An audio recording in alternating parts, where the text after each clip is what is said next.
The Stanley Parable Reassurance Bucket was merely meant to provide the comforting glow of companionship. It doesn't literally talk and give you orders. Whatever Stanley is hearing the bucket say to him is just in his head. Wait, when I say nothing isn't a bucket, that makes it sound like I'm saying everything is a bucket, which of course is not true. It's sad, but I suppose he doesn't need me anymore. From now on, he's just going to cling to this bucket, this cold, empty bucket, this sort of shiny bucket. Well, I'll give it this. The bucket does have a nice shine to it. It was a mistake to leave the path. It was a mistake. It was a mistake. I need to do what the narrator says. I need to see the true ending. The bucket sighed. True, it wasn't an ending. But it's where we happened to be. This was it. One last chance to win the bucket over. One opportunity to share a true connection with a loved one. Come, let us sit in silence together here for just a moment. Let us anticipate it. Let us welcome it. Let us not run from it. I don't think so. I can't quite recall, but I believe my story took place in an office building. Is that correct? Do you remember, Stanley? All it would ever truly do for you is effectively transfer a liquid from one location to a different location. That's it. It doesn't do anything else. My God, I had no idea. How could... except me? I'm not a bucket after all. And you, Stanley, you're still here. You're not a bucket either. Oh, never mind. You're not a dog. I'm no good at these jokes. I need more instructional videos. That's exactly what it is. That's what will make me the king of comedy again. More instructional videos. Don't you realize? It's the anticipation, Stanley. You and I, we have no way of knowing what will be at the top of this elevator. Goodbye, Stanley. Good luck with your work. And I sincerely hope that everyone lives happily ever after. I have had time to think about you and about us and about everything we've been through. I've had so much time. No. We have to get out of here. We have to find something for you to do, anything. The demo cannot end like this. You are going to stay here, aren't you? Truly, being here with the bucket was a grand adventure.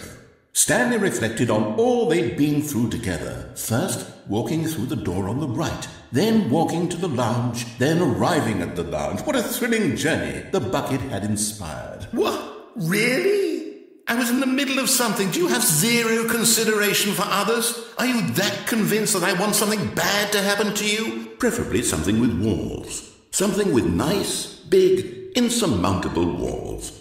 In fact, I dare say I'm actually quite fond of it now. Look how much fun the past is. I want more memories. Still no one was here. Stanley needed the bucket's warmth and comfort now more than ever. What? Are you hallucinating? This is a tractor. It's an enormous machine that tills the earth. Have we been given to indulging every fleeting whim for no reason other than to do so? Yes! Yes! There was no one here. Nobody had come to the press conference to hear Stanley speak, to listen to him talk about what it really means to press the number 3 on a keypad over and over. Excitedly, the two of them began to discuss the kind of life they wanted to live once they stepped through this massive door. But as sunlight streamed into the chamber, he realized none of this mattered to him, for it was not knowledge or even power that he had been seeking, but happiness. At this point, Stanley was so absorbed in the tender spiritual connection he shared with the bucket that he didn't notice the keypad behind the boss's desk. This is your bucket. This is your companion and lifelong friend. You can't hand it over. Oh no. But me, I've got much better things to be doing. Item 1. Is this a bucket? Without entertainment, we would have to face inward toward the cruel bleakness inside ourselves. Oh, nice and quiet. Finally. Well, I suppose we can both agree that I failed, haven't I? My job was to be a teacher, and I so badly wanted to teach you exactly what the Stanley Parable is supposed to be, but somehow I couldn't.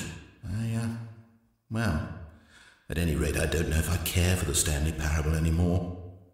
Do you think any of this is actually in the main game? Honestly, I doubt it. What would that even look like? No, I think I've had enough of it. No more doors, no more demonstrations. No more endings. That's the other problem with this game. There's too many bloody endings. I'm sick of them. How can one game end so many times? It doesn't make sense. Oh, but back at the beginning of the demonstration, now, that was lovely. No concerns about where it was all going. No confusion. Just a blank slate. Yes, that's what I want. A game of beginnings. Hey, do you remember, just a few minutes ago, when we met for the first time, and I showed you the technology used to make the demo, because I thought there actually was a demo. Oh, we were so naive back then, how little we knew of the world. And then, when we ended up back in the waiting room, even though you'd already done that before, yes, it's all so fresh in my memory. They were such wonderful moments. Oh, and then when we played the game with the cup and you won, and then we kept wandering and we ended up in a stairwell somewhere, and we just kept climbing and climbing, flight after flight after flight. I thought they would never end. And then we were on some kind of catwalk. I didn't have any idea what was down there. Did you? And we just kept going, and we found that elevator, and it said escape on it. And we talked about it for a while, about how we couldn't possibly know whether this was really an escape, but that it seemed worth a try, and at the very least it would be an adventure. So we got inside, and we rode the elevator up and up and up. And we had some sense that the end was coming, but we couldn't possibly know when. And then, after so long, it finally stopped, and we stepped outside into the lush outdoors. The trees, the wildlife, the sun rising on a new and glorious path. Freedom. We were free.